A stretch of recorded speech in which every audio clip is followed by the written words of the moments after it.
The following is a special presentation of Tony Kurre Radio.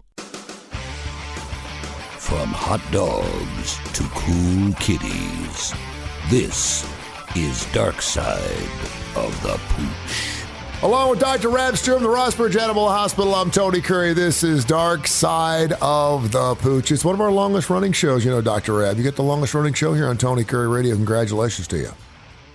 I mean, I'm honored. I mean, you're like, yeah, I know. It's been a real long time. No, it feels like yesterday. I played some golf this weekend, and I wish I was, you know, as long off the tee as I am with this show running. There's other jokes that could be made about things like that, but we try to keep it a family show. There is no doubt. So what did Papa Rab do on Father's Day? Are you one of those fathers that wants to spend the day with your kids, or do you want to just get away from your kids? Man, I like growing up. It's really interesting, I guess, like the difference between, I think, some people's, you know, perception of holidays and stuff. Yeah. But it's like we never, like in my house, we never made anything that big of a deal. Like Christmas, we did, you know, because of what it means, and Easter and stuff. But like Mother's Day and Father's Day and even our birthdays, it was just kind of like, it's just, you know, I mean, it's not just another day, but we didn't, you know, it wasn't like some. You know, it's whatever you want. You can do whatever you want. You can do whatever you want, and it's you know, a free for all. No, you know what? Now that you mention it, I don't remember any of my birthdays. I remember my birthdays when I moved down here because I was on the radio and I made a huge deal out of birthdays because we all have them, and it pisses me off when people have birthdays and they don't tell me, because they'll always tell me 2 days later. I'll go, so what'd you do this weekend? Well, I celebrated my birthday on Saturday. I'm like, well, why you tell me about it now? It's Monday. Yeah. If you're going to tell me about it after it happens, then you better tell me before it happens, so at least I can pat you on the back. But come to think of it, I don't ever remember my mom and dad. I don't remember birthday cakes. Yeah. I mean, I'm kind of the same way. I mean, I know when I was younger, we had birthday parties, you know, like, you know, you'd have some friends over, you go to the neighborhood pool, depending on when your birthday was or whatever. But I mean, I played 9 holes of golf on Saturday, and then we hung out. A friend was nice enough to invite me somewhere. And so then we hung out by the pool that was there. And then Sunday we just hung out. I mean, we went to church and we came home and we stayed at the house all day. Yeah, that's kind of what we did too. We did some church on Sunday morning, and then we went and looked at car washes. We drove around town looking for car. Yeah, my son's into car washes, so we went to 27 different car washes yesterday. So yeah, it was fun. Well, I'm glad you had a nice Father's Day. Anything interesting happening there at Rossbridge Animal Hospital, 208-0301? Anything happening there? Man, we're just trying to keep up with everybody. You know, I mean, it's busy. So we're just we're taking care of everybody. All right. We've got the show on 5 days a week here on TKR, and of course, wherever you get your podcast, Tony Kurre Radio Podcast Network. It is available on every major podcast industry out there. And of course, it's always brought to you by Ed's Pet World, 50 years in the business. They're coming up on their 50th anniversary down there in beautiful Homewood. They've redone the streets. It's beautiful. Plenty of parking down there. Check out Ed's Pet World for all your exotic pet needs. I've gotten gerbils. I've gotten guinea pigs. My daughter tried to get me to buy a tarantula the last time we were down there. They have like 14 different tarantulas down there. It's crazy. They got turtles, caiman alligators, the whole 9 yards. And of course, Seth also has a great toy store. His toy closet, man, is full. All kinds of unboxed collectibles, watches, Legos, you name it. Check out toys, the toy closet there with Seth. And of course, Ed's Pet World. They do fantastic work. 879-1331. Go down and see Angie and tell her that Tony Kurre sent you. All right. I've got several stories to get into. We got some emails as well. info@tonykurreradio.net. The pet sitting platform called Trusted House Sitter. Ever heard it? No. Okay, well, you have now. Evidently, they're considered trusted, and they have now come out with the 2023 most popular pet names. We do this every year, and pretty much they don't change a whole lot. Lucy's always big. Bella's always big. Luna's always big. Daisy's always big. And then, of course, for cats, you also have Lunas and Bellas. You have Callies. You have Lacey's. You have Pipers, things like that. But I wanted to ask you specifically, since we're in the state of Alabama, can you name me the most popular dog name in Alabama and the most popular cat name in Alabama? The dog is Bear. No, it is Max. It's another popular dog name. I know it's not. I underestimated the Bama fans. Now, the cat name is unlike any cat name I've ever heard of, and the fact that it's the most common cat name is a real head scratcher for me. And I'm going to be amazed if you can tell me what it is. Sergeant. That's Sergeant. Close. Blue. Okay. Have you ever heard of a cat named Blue? Man, I bet we have a Blue in our database. Really? I bet we have at least one. Yeah, probably so. Well, you should. It's the most popular name in the state of Alabama. Surely have one. I've never heard of a cat named Blue. I've heard of Leons. I've heard of Leos. I've heard of all kinds of different Simbas. I've heard all those things, but I've never heard of a Blue when it comes to cats. We've got a client. Then he's British, and he's got 3 cats, and they all have really awesome names. One of them is Captain Nemo. Oh, nice. And then he's got like Sir Quantenberry or something like that. Yeah. It's like, I don't know where he gets it. I don't know. It must be a British thing. That is a beautiful thing. This is Darkside the Pooch with Dr. Rab Stewart. He's the man. He is the owner and the veterinarian there at the Rossbridge Animal Hospital, at Rossbridge Vet on Twitter, Instagram, of course, wherever you get your social media, and of course on their website as well. I went down to the Shelby County Humane Society last week. I had a friend of mine who needed to surrender a dog. His name was, what was his name? Rooster.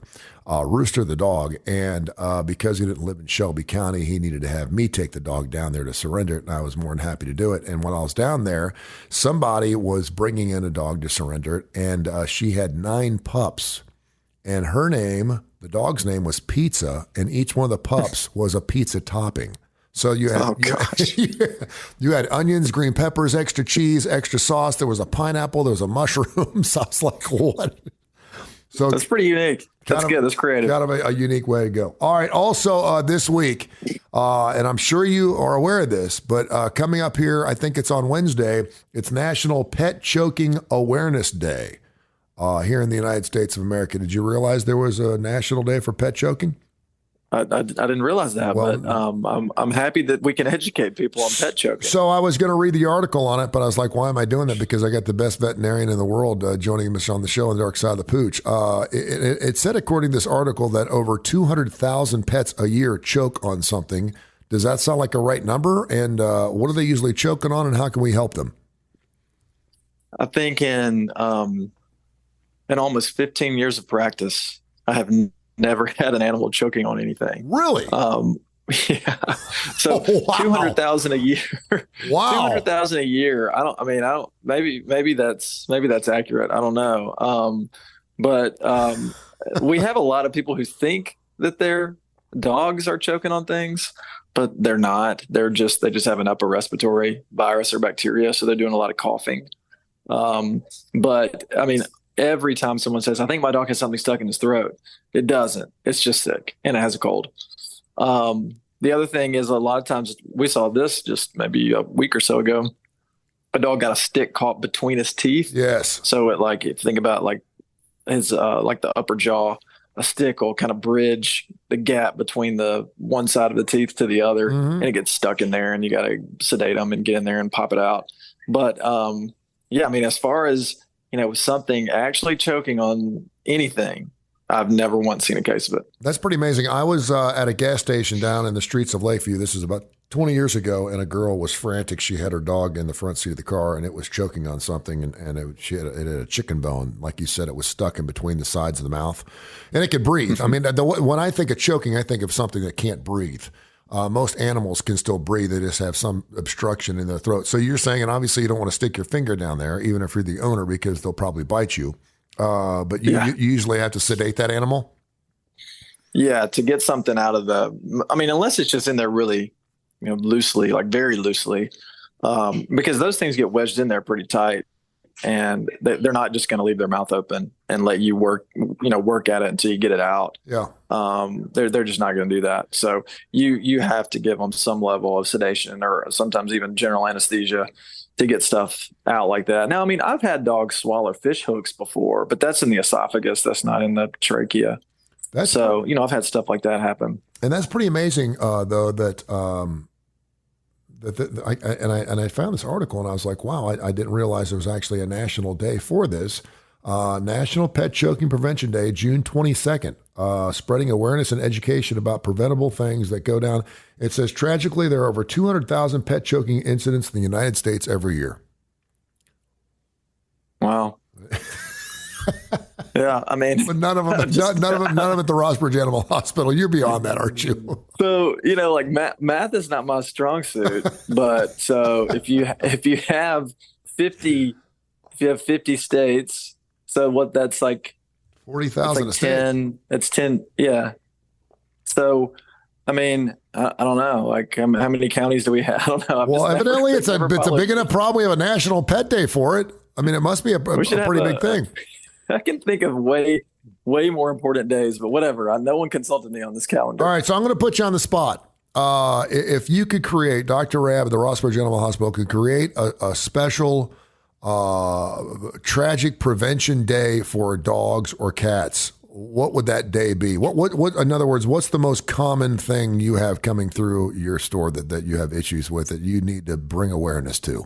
It would not be something tragic. It would be like it would be like canine and feline ear infection, like awareness day. Or I'm sure they have that too.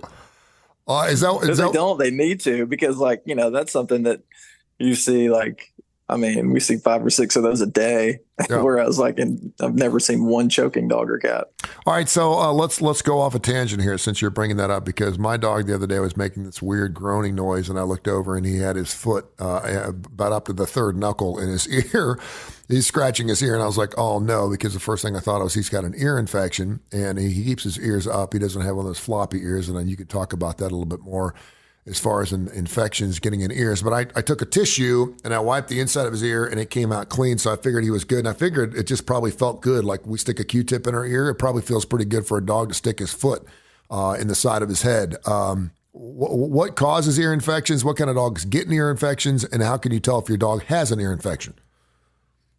Any dog and cat can get an ear infection. And if it's something that becomes a chronic problem, then it's either a conformational issue with the ear canal, or it's a allergy. Dogs that have allergies are prone to ear infections. But if it's a one-off and it doesn't happen often, maybe they just got some water down in their ear, and that heat and moisture lead to infection. The symptoms are shaking their head a lot, scratching at their ears, having redness around the start of the ear canal.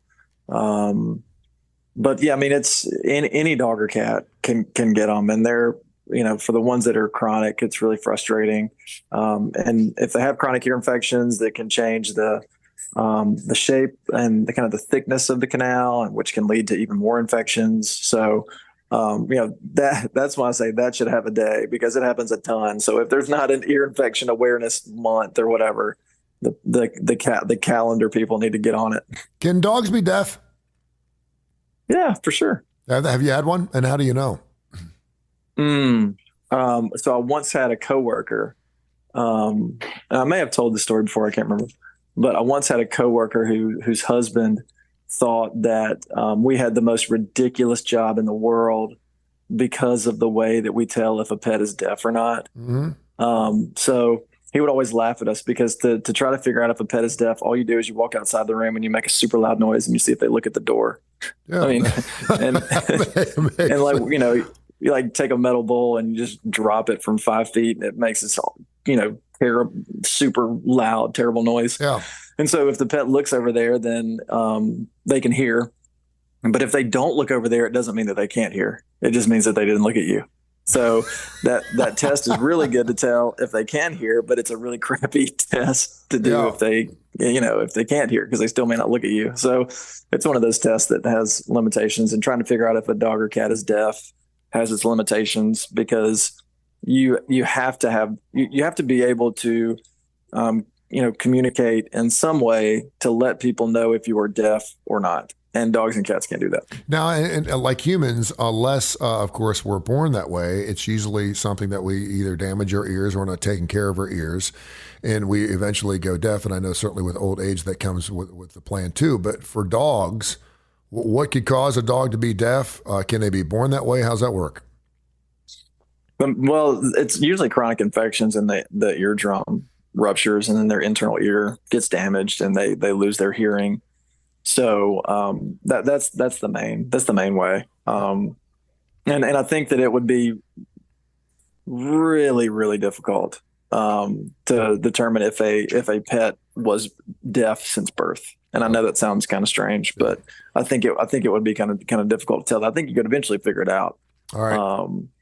But I think it'd be hard. You're listening to Darkside of the Pooch. He's Dr. Rab Stewart, Rossbridge Animal Hospital, 208-0301. I'm Tony Kurre. And, of course, you can find the show at least 5 days a week on the TKR app. And wherever you get your favorite podcast, we're available on every one of them. It's Tony Kurre Radio Podcast. Check out Darkside of the Pooch. I can promise you we have the only show called Darkside of the Pooch, so you will find us. You want to do some emails? Yeah, man. Mutt mails. Ingrid in Childersburg, and this just came in this morning. I don't know. Did you hear the storms last night? It was crazy, man. It thundered and lightened all night long. I was at the James Taylor concert, and he actually cut the show just a couple songs short so we could get out. And I was like, I don't even see it raining. It stormed all night long. Of course, I had the same issue. My Havanese, you want to talk about dropping a bowl. He drops a bowl. That dog will shake for 3 hours. And so much so that he's medicated. You've helped me out with medication for Frisco dog. She's got a dog, same thing. When there's a thunderstorm, the dog is underneath her feet. She can't even get away from the animal. It wants to be everywhere with her. And obviously she doesn't want it to sleep in her bed. And I'm paraphrasing here, but she wants it to sleep in its kennel. So she puts it in the kennel, and she said she can actually hear the kennel shaking because her dog's shaking so much. She said, is it okay to leave your pet alone when it's scared of a storm like that for a long period of time? It's okay. I mean, it's not ideal, but then again, having a pet that's afraid of storms isn't ideal. So, but sometimes things like that can just get worse and worse if you don't, maybe try something to help them not be so anxious. But it's going to have to be a medication. And you don't want to use a medication that just, mask the symptoms. You want to try to use something that really does help them relax and not be so afraid. But I mean, is it the worst thing in the world just to let them ride it out? No, but it might get worse, as the years go on. But if you allow them to perhaps go into a part of the house where they're normally not allowed, like your bed or maybe into your bedroom or something like that, then aren't you kind of teaching them that it's okay?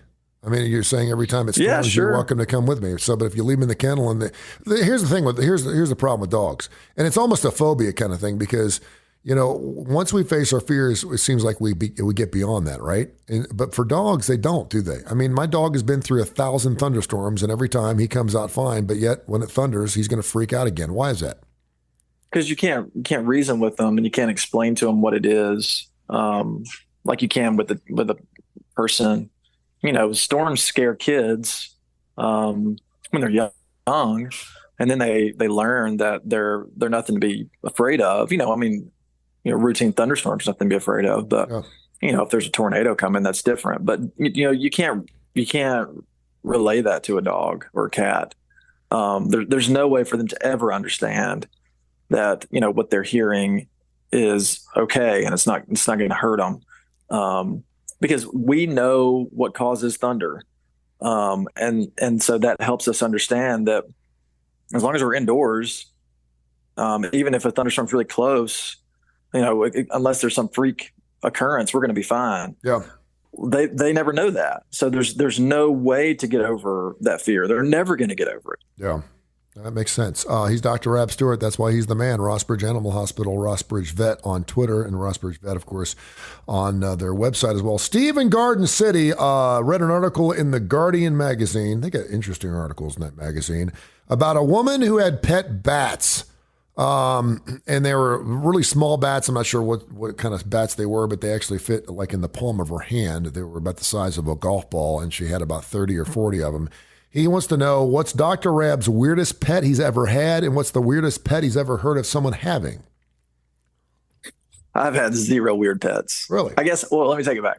So right now, I probably have the weirdest pets I've ever owned, and it's crawfish. That my son has 3 crawfish. We talked about it a few weeks ago, I think. Yeah. He has 3 Are they crawfish still alive? in his room.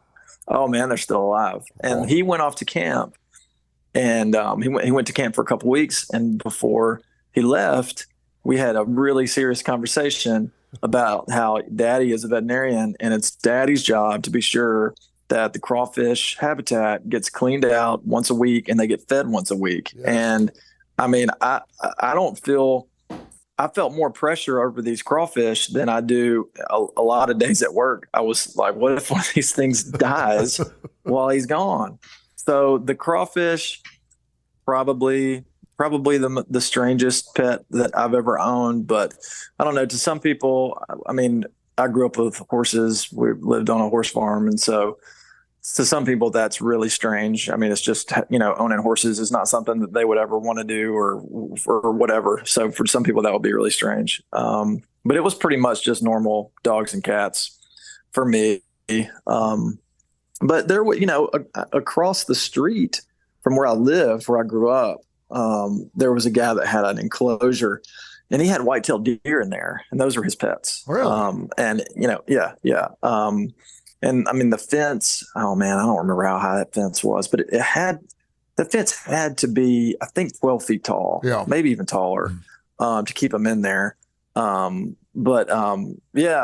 where I grew up in Northwest Alabama, pretty much anything goes. So I'm sure there were some pretty crazy pets there that I had no clue were pets or even could be pets. But probably the white-tailed deer across the street, probably the most interesting pets I've ever known someone to have. My radio partner, Dr. Josh Claypo, has got about 20 or 30 deer that come into his yard every night at dusk. And he's got his own Instagram thing called Josh's Deer Chronicles, where he's got about 5,000 people following. It's the most amazing thing that so many people are following this Deer Chronicles, but he's got them eating out of his hand. And he thinks it's great. The unfortunate thing, and his wife is just a stellar woman. She's wonderful, but she's not real happy because he's actually getting fleas in the house from these deer. Evidently, gosh, do deer get a lot of fleas? I guess fleas get on. Yeah, I mean, right? I mean, if you're an animal that lives outside, I mean, fleas and ticks too, they're gonna be all over them. Yeah, she's not real crazy about the Deer Chronicles and bringing fleas into the Claypool household. Info at TonyCurryRadio.net, brought to you by Ed's Pet World. They do fantastic work. They've been down there for 50 years. Exotic pets, chinchillas and tarantulas and birds and all kinds of great stuff they got down there. It's just fun. Go down to Ed's Pet World. If you've never been, where you been, get out there and check out Ed's Pet World, of course, when it comes to toys. Seth buys, sells, and trades. If you've got some stuff up in the attic that's still in the box, you want to check it out, he's got all kinds of collectibles. He travels around the United States of America trying to find the best toys, and he actually will take requests. If you're looking for a particular toy, he will find it for you. Diane in Tupelo wants to know, she's heard something about veterinarians who do home pet euthanasia situations. She wants to know if that's something that you've ever done. Have you ever heard of that? She said it sounds very hospitable for the pet, so you don't have to pick it up, put it in the car, the whole 9 yards. Have you ever heard of that? Yeah, we do it. Do you? If you're in with certain, yeah. If you're within a certain, radius, in our neighborhood where we are, there's a lot of houses that are in close proximity. So we've been in the neighborhood, and then we've gone down the street to Deer Valley. We've gone up, where I live in Bluff Park, because it's kind of on my way home, and most people kind of want to do that at either, usually the end of the day kind of thing. And so if they're kind of close to where I live, I'll go up there and take care of it, on my way to the house. And farthest I've ever gone was out by where your old place was. There was a client out there that I had taken care of for a long time. And so I went to take care of one of her pets. So it's something that we do now.